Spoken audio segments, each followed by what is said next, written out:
Welcome to the Women Lighthouse podcast, your friendly guide through all the ups and downs of life. We're here to remind you that every woman has the strength to take charge of her journey and make her dreams come true. Each week, we'll share heartwarming stories and helpful tips from amazing women who have faced their own challenges and come out stronger. Tune in, get inspired, and let's start this exciting journey towards achieving your dreams together. The Women Lighthouse, your guide to a brighter tomorrow. Welcome to the Women Lighthouse podcast. It's great to have you on the show today. Today, we're going to be exploring on the topic of navigating the journey of infertility. So today we have with us on the show a very strong and resilient lady who has been able to walk the path of navigating her journey through infertility. And she'll be sharing with us her story on how she was able to walk that path and come out successful. And she'll be also giving a word of encouragement to as many of us out there who are listening and are currently going through this journey. So our guest today is Mrs. Elsie Akpan. She's a lecturer with the University of Uyo, and she's also a mom of 3. She's happily married, and she's here with us today. You're welcome, Elsie. Thank you, Dr. Ming. Thank you for being part of today's conversation. So basically, I want to start by asking you, please, to share your personal experience with infertility in a nutshell. Okay, thank you very much. Okay, let me start by saying I got married February 2014. And, for some people, it's okay to marry and maybe you don't want kids immediately or you want to wait a year or 2 or whatever. But I got into marriage with the mindset of, and I have to get pregnant. In fact, that month I had already counted, and like from February, if I get pregnant February, my first child will be born November. I had a timeline I was working with. So got married February. The following month, when my period came, I was crying. I called my mom. I was like, "Mommy, there's something wrong with me," because I got married at 25. I wouldn't say I was too naive, but somehow I just believed, child making is simple biology, intercourse and everything going normal. The next thing should be pregnancy. So I was expected to get pregnant. And then the following month, there was no pregnancy. I called my mom. I was crying. I told her, I think something is wrong with me. I'm not pregnant. So she just said, calm down, relax. Everything is going to be fine. There's nothing wrong with you. You just got married. So from then, month after month, the same thing. You just keep believing, okay, maybe the previous month, everything didn't align properly. Okay, this month, and then your period comes, no pregnancy. You just keep trying. And then, infertility, the journey can be very exhausting, and once you allow that consumes you, you just find yourself like, it's like, this is the center, this is the primary focus, you let go of every other thing and you just focus on this, at the expense of so many other things. I was getting lost. The only thing I was focused on was, trying to conceive month after month, and then it not happening. You keep trying other things like, okay, maybe I'm supposed to take this, I'm not supposed to take this. And then you realize that every other part of your life is, suffering because your focus has now shifted to just one thing. the desperation to get pregnant and everything, very consuming, very lonely journey. It wasn't easy. I was on that journey for 9 years. 9 years before we had our kids. Wow.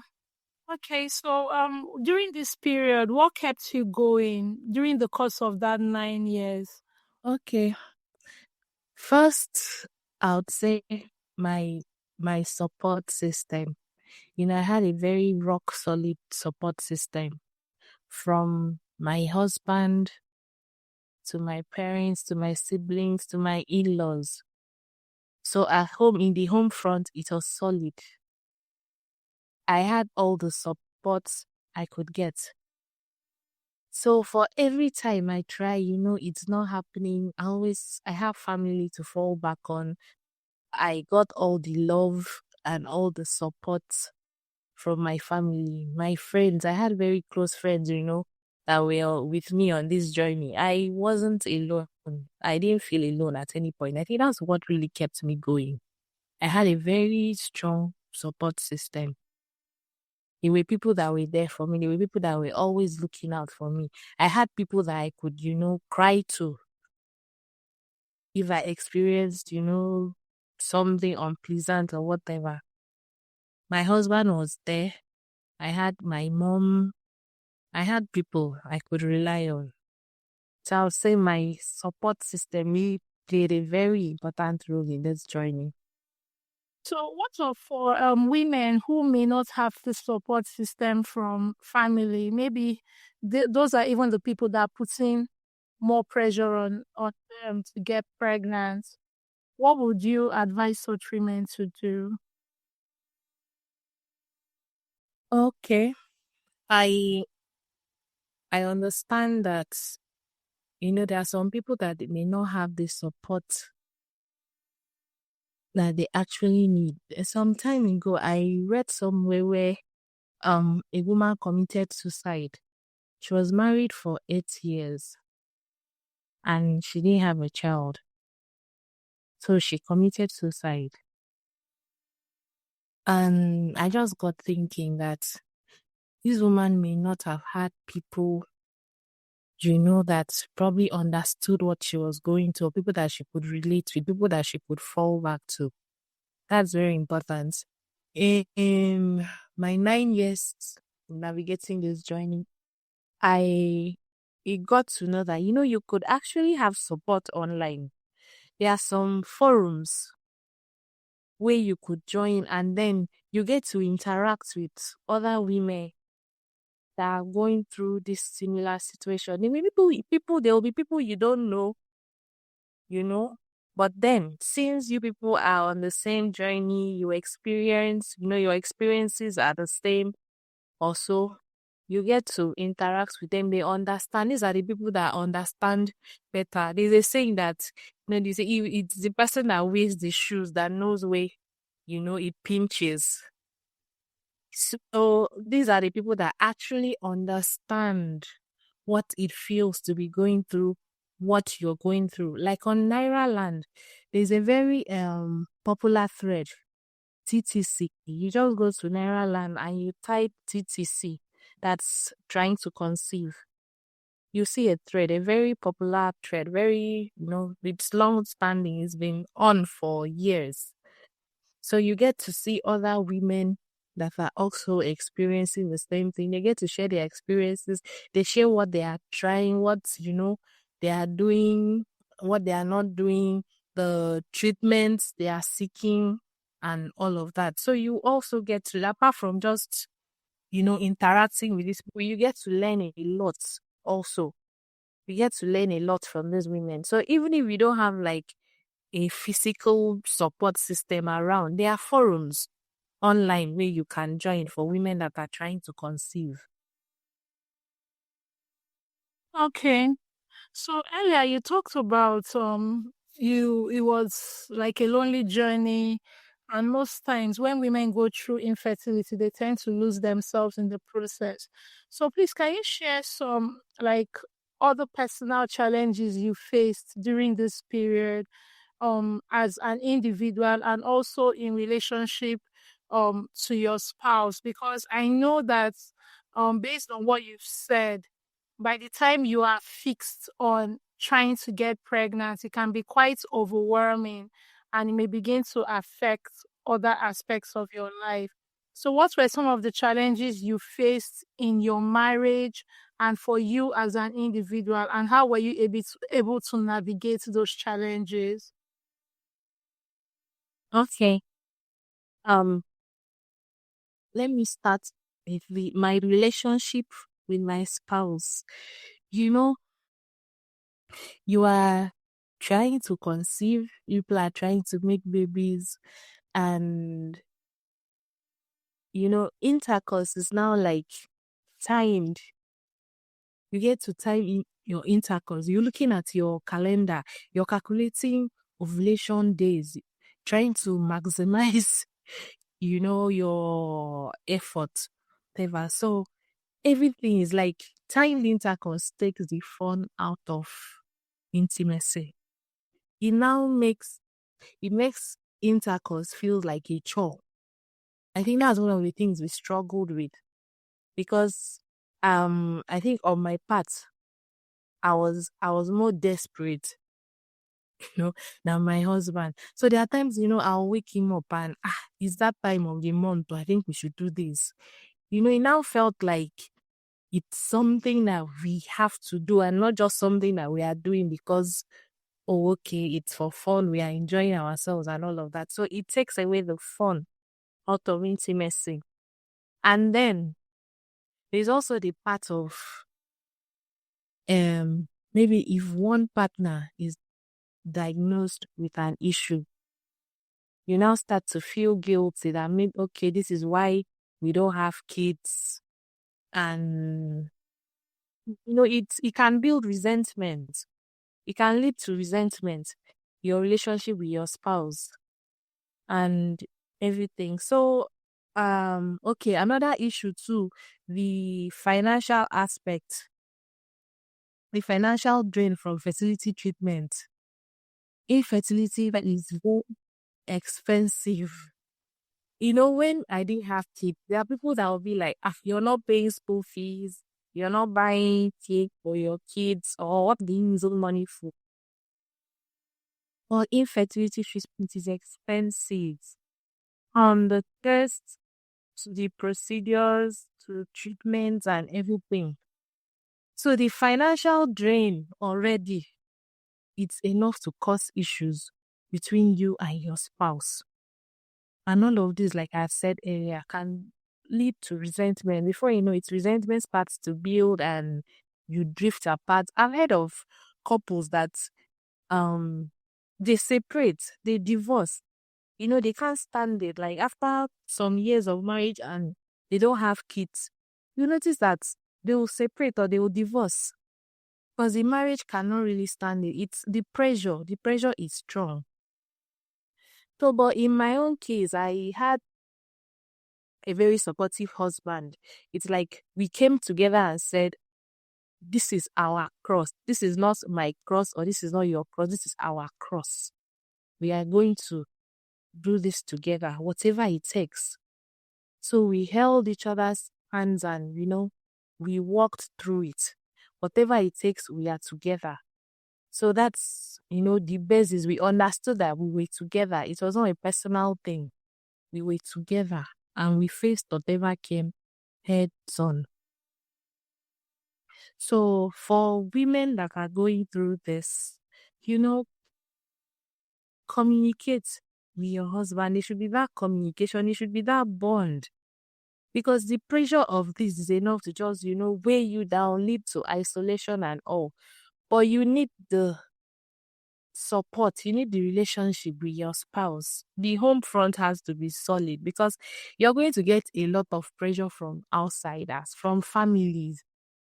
In Africa, you get married today, in 3 months, people are already asking you how far, what is happening. So you're going to get that pressure. You're going to get that pressure from outsiders, from you. Your parents may even start asking you for grandchildren, So you just need to walk hand in hand with your spouse and know that you people are together and just face whatever comes.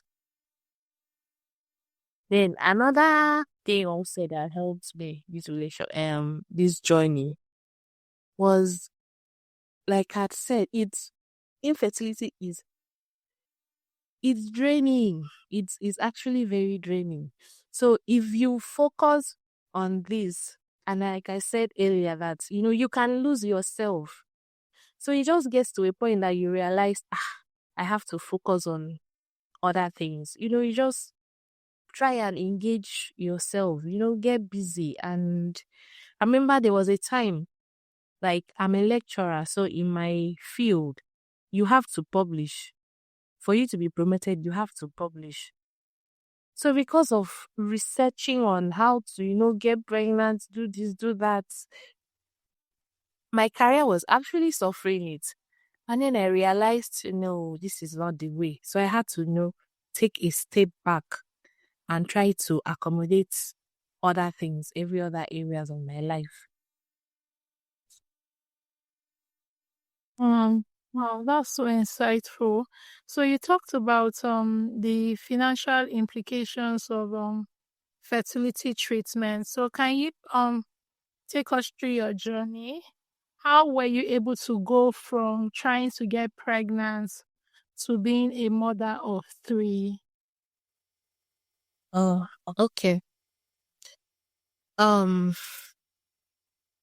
I I think in the first, that must have been okay. I don't we tried, we just kept trying, and initially when we got married, we just kept trying and we felt okay, it will happen, it will happen. And when we did the test, the procedures and everything, there was really nothing to treat. A point that there was really nothing to treat. We'll think, okay, it's hormonal imbalance. My doctor will say, go for a test, do this, and everything will come back fine. So it got to a point that we even stopped going to the hospital because there was nothing for them to treat. We just kept waiting. Then I think it was in the 5th year that I told my husband, okay, why don't we just let's do something? Let's try. Let's not wait. Let's just do something. So we started by doing IUI. That's intrauterine insemination. We did 2 or 3 cycles of IUI and it wasn't successful. So we now decided to try IVF. The first IVF cycle was not successful. Then we had another cycle. That cycle ended up, it was a success. I ended up being pregnant. And unfortunately, we lost that baby at 7 or 8 weeks. We had a miscarriage at 7 or 8 weeks. And that was when I said to myself that I don't think I can do this. I just took a break. Actually, after that, I took a break. I took a break from everything, from the treatment, from going to hospital, from checking whatever, if I was ovulating or not. I just took a break. We said to ourselves, we are done. I think this was the 7th year or so. We have done this, we have done that. Okay, fine. It's time to breathe. Let's just leave. And we lived. We forgot about, we're not timing intercourse, we're not looking at the calendar, whether there's ovulation or there's no ovulation, we're just living.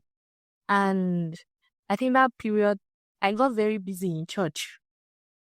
I became a church worker. I was very busy. On Sundays, I'm busy. Weekdays, my mind, it's engaged in other things. And we forgot about, like, the pressure of trying to have kids, that pressure was off from us. So I think sometime in 2022, I I was with a friend, and we just discussing.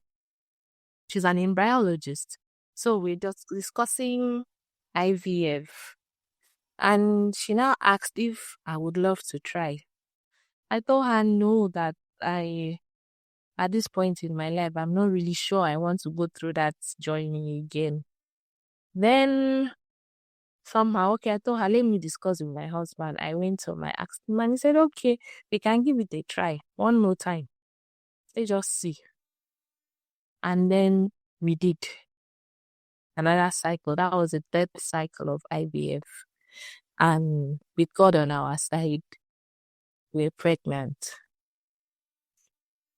2 weeks later, we went for a scan after confirming the pregnancy. I think 2 or 3 weeks later, we went for a scan. And to our surprise, we found three, what did they call it? Doctor, what do you, fetus. I hear it. Yes, three fetus. We saw three sacks. So, from then, everything has just been blissful. We welcome the babies, welcome the set of triplets, and in 2 months, they are going to be 2 years old.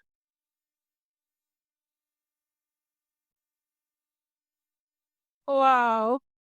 Wow, wow. That must have really been a very, very hard experience for you at some during that period of your life.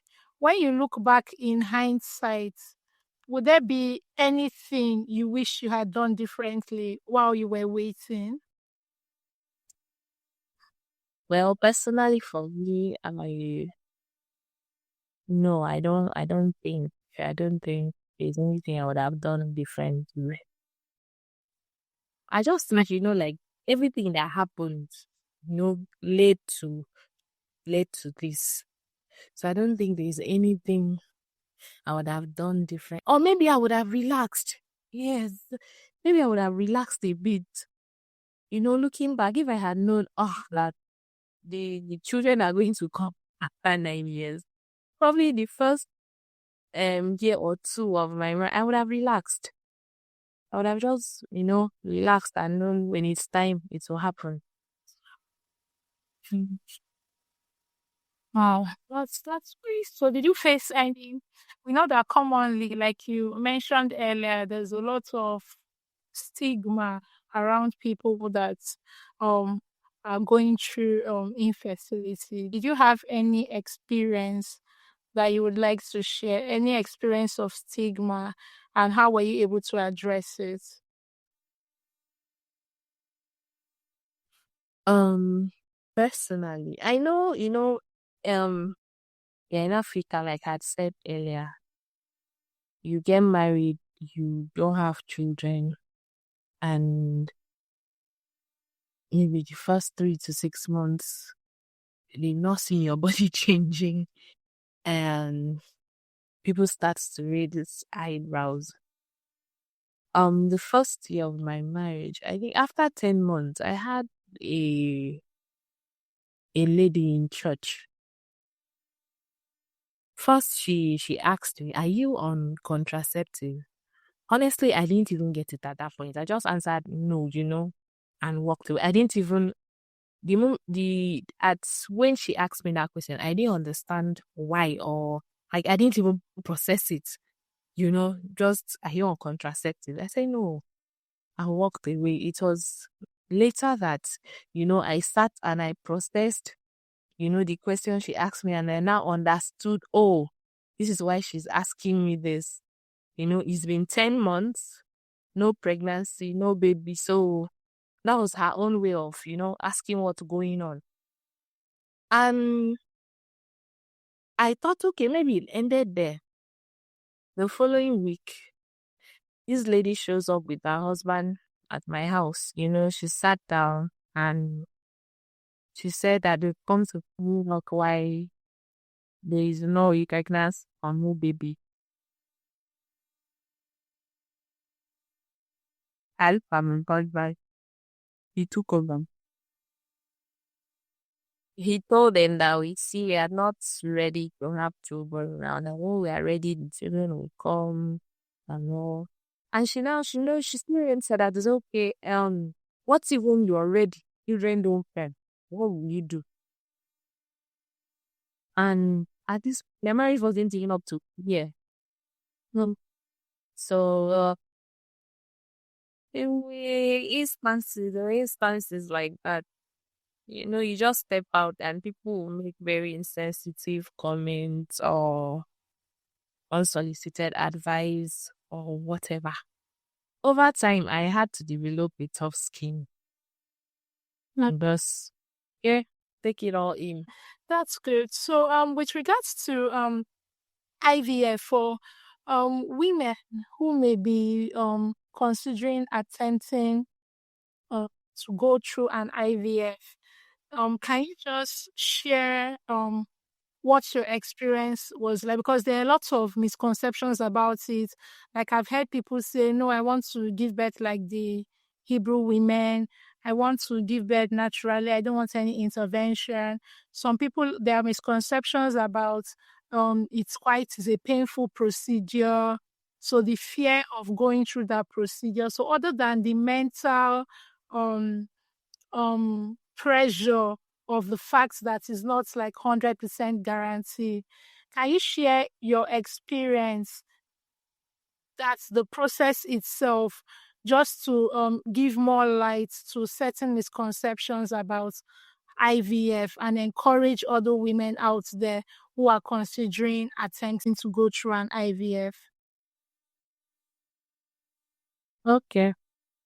Um, like you rightly said, IVF is a painful procedure. I'm not going to sugarcoat it. You'll find out that okay, one, IVF is expensive. There are families that would love to try it, but because of the financial implication, you know, depending on the hospital you want to go to, sometimes these procedures run into millions. So it's expensive, one, and it's painful. You're going to have to take lots of injections and all. But then you're not going to ignore the fact that, this can actually give you what you want. It's just like say, oh, childbirth is painful, so I'm not going to give birth. If you want to have a child, you actually have to go through that. Or say, pregnancy is difficult. 9 months, please. I don't think I can do it. But then you want to have a child. So if you want to have a child, you have to go through it. So that's the thing with IVF. It it's painful, and then the psychological torture. You're going through it. This is a procedure that is not 100% guaranteed. You can go through all of this. At the end of the day, there is no pregnancy. Like from the start of the cycle, you don't even know what you're going to get. You don't know what you're going to expect. You don't know how it's going to be. Like I said before, I had a successful cycle with the triplets. The first cycle, there was no pregnancy. So I went through all of that. At the end of the day, there was no pregnancy. And then the second cycle, went through that. And then I lost it. So you're going through this not knowing what the end is going to be for you. The emotional torture, the psychological torture, and everything, it's actually draining. I'm not even going to lie. There are people that, okay, apart from even the financial aspect of it, there are people that, they have the money, they can foot the bills, but they will tell you, I can't do it. I don't know if you've come across, you know, people like that. They'll tell you, I cannot do it. It's a lot. It's actually a lot, but if, your end goal is to have children, I actually recommend it. You just prepare yourself, prepare your mind. If you're a spiritual person, you talk to your God, you pray, you go into it, and with God on your side, everything can be fine, or everything will be fine. So for people that are actually trying to have children, there are options you can explore. If you feel IVF is too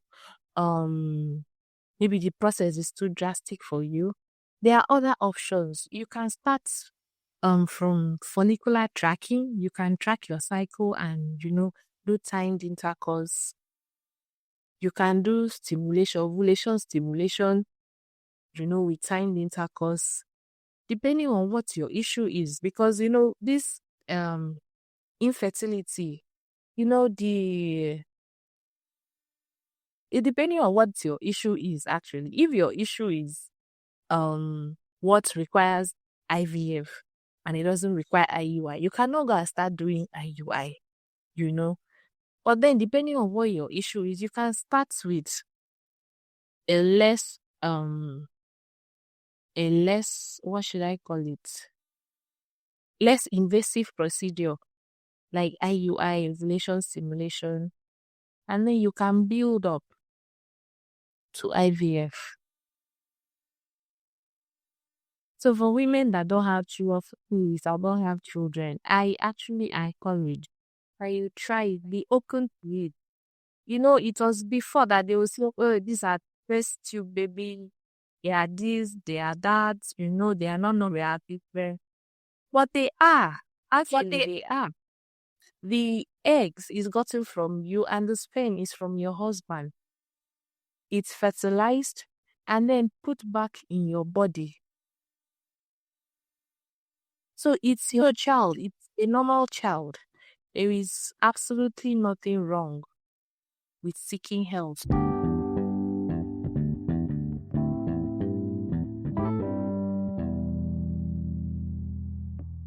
So, as we draw this episode to a close, for a woman who is currently going through a failed IVF, for such a woman who is afraid of trying again, what word of encouragement will you give to her? Okay. You go through a cycle of IVF or IUI, and it fails. Cry it out. If you are sad, if you feel like crying, cry it out. Cry. And then move on. You'll be fine. You keep trying. You just, there's something I tell people in this condition or in this situation. Just keep trying. Keep trying.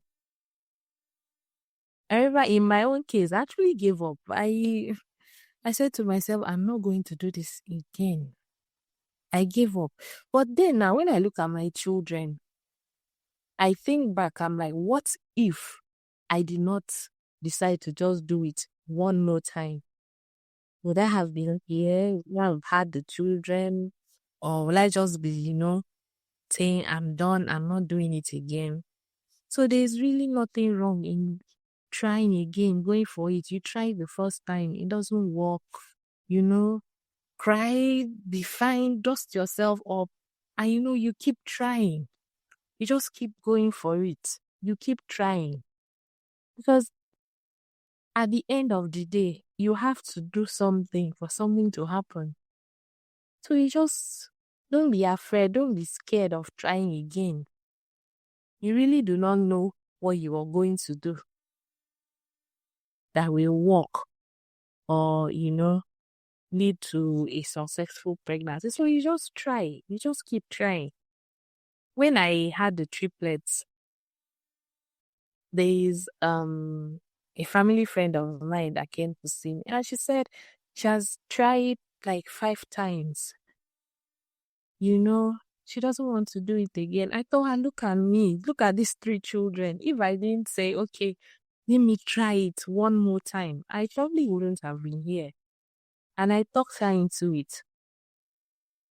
At the moment she is pregnant, she's almost giving birth. She's almost giving birth. She's due any minute from now. So if you have done this, and IVF does not come with a 100% success guarantee, it doesn't. So you should always have that mindset. It could be either here or there. So you just go for it. Just keep trying. Don't give up. And just believe that there's definitely light at the end of the tunnel. Everything will, like there's something I used to say to myself that it will surely end in praise. Yeah. And it did. It surely did. And I'll always be grateful that, I gave it one more try. Wow. Elsie, in fact, this is a great encouragement to anyone out there listening. And from all you have said, I believe that for every woman who may be going through this season of life, they can take hold of this and help them to navigate the journey of infertility. And like you said, what matters most is the end result, which is that at the end you get to have the process. By the time you have the kids, you will barely remember what you had to go. Ultimately, even if you remember it, you just laugh. Like, there are some nights that me and my husband will sit down and we'll laugh over some of these things that we had to do or we had to experience. We'll just laugh over it. So what do you enjoy most about motherhood? What do I enjoy most? I'm not sure can I pinpoint if I enjoy most. Okay, let me rephrase the question. What don't you enjoy about motherhood? Okay, no, I would say initially, when they were born, like the first 1 year, oh God, sleep deprivation. Ah, with the three of them, there were moments where I thought, my God, I am not going to make it. As one person is sleeping, the other person is waking up. No, it was a lot. It was a lot. And sometimes I'll say to myself, if these are not children, I really sat down and, I know these are children that I waited so long. I actually wanted. I think it would have been more difficult. But then, knowing what I have to go through to have them, even with the sleep deprivation and everything, I still take it all in, enjoy. Like, yes, no, it's part of it. So I enjoy every bit of it. I enjoy when they call me mommy. Now you get to answer mommy like, one person can call you mommy up to 20 times in 3 seconds. When mommy, Mengi, mommy, mommy. Wow. Thank you so much, Elsie, for joining us today. We appreciate your resilience, your staying power, your determination, your courage, because in all honesty, it takes courage to walk the path of this journey. For every time that you felt down and drained and exhausted and low, but your ability to be able to pick up the pieces, move on, and try again is what makes your journey unique. And I just want to celebrate your courage. I say, well done, Mama. Thank you. Thank you so much. Thank you for having me. Yes, thank you for joining us. Thank you for tuning in to today's episode of the Women Lighthouse podcast. We really hope today's episode has given you some great tools, resources, and a boost of confidence to take charge of your journey. If you enjoyed this episode, be sure to subscribe on our YouTube channel and hit that notification bell so you never miss an update. You can also follow us on our social media handle for even more tips and a wonderful community that's all about supporting your growth. Join us next time for more uplifting stories and encouraging insights. Until we meet again, keep shining bright, stay inspired, and embrace your unique path to a better tomorrow.